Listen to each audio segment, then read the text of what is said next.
The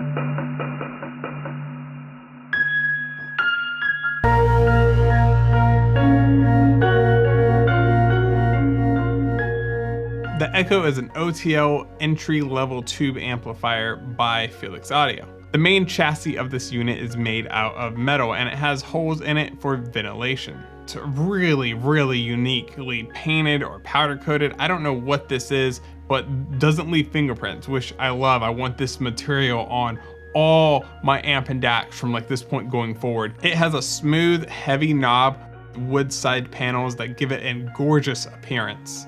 Has very high quality and sturdy connection points on the back. There are 2 RCA inputs and 2 RCA outputs. And on the front of the unit, you have a 1/4-inch headphone jack. So let's get into the sound quality. First off, this being an entry-level tube amplifier, something that is kind of common with a lot of entry-level tube amplifiers is going to be a static, a humming, basically a noise floor that's elevated, and you don't have any audible noise floor with this unit, which is fantastic. There is nothing. It's super clean, which is awesome to see in a entry-level tube amplifier. This amplifier is very powerful. It works best for headphones that are rated for 100 ohms to 600 ohms, which is awesome. It's very powerful. Can power your 600 ohm DT900s if you have them.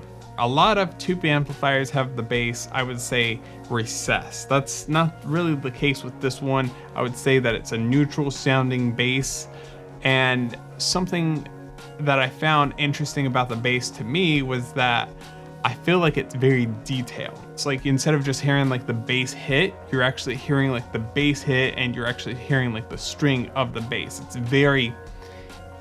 different. It's just different, but it's not louder, if that makes sense. So it's very detailed. So the mid-range is very interesting. I wouldn't call it forward and I wouldn't call it recessed. It does have a very live performance atmosphere to it. Like when you listen to music, it almost sounds like a live performance, even when it's like recorded in a studio. So it has a very interesting sound signature, and I would say that it sounds wider, but not crazy wide, but also it's not recessed, if that makes sense. So recessed, I would say like you're pulling yourself further from the stage, right? And like say this is the stage, and then if you bring the mid-tones or mid-range forward, you get like you're closer. What I'm saying is the sound sounds wider.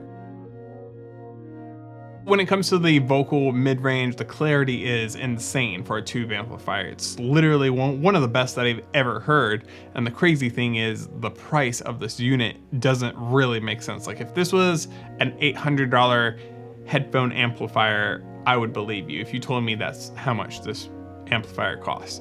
When it comes to the treble is where you find a lot of more harsher sounds, right? Sounds like you just don't, that would be jarring for somebody. And no matter what you do, no matter what song you throw at this amplifier, it smooths everything out. It's just very smooth, and you don't have any harshness at all, period. It just doesn't exist. You can't make it exist with this tube amplifier, which is awesome. And so it's very pleasing to listen to. In conclusion, this is the best tube amplifier you can buy for under 500 bucks. There's no question about it. I've tried like 25 different ones. I have a crazy headphone collection. I've tried a bunch of different headphones on them. I like this one. This is the one that you want to buy. Unless you're a bass head, there might be some better options for you, but outside of that specific reason, there's no reason for you to buy another tube amplifier if you're in the market. I would pick this over a Dark Voice, and that's saying a lot. Anyways, that's it for this video. I'll see you guys in the next one. Peace.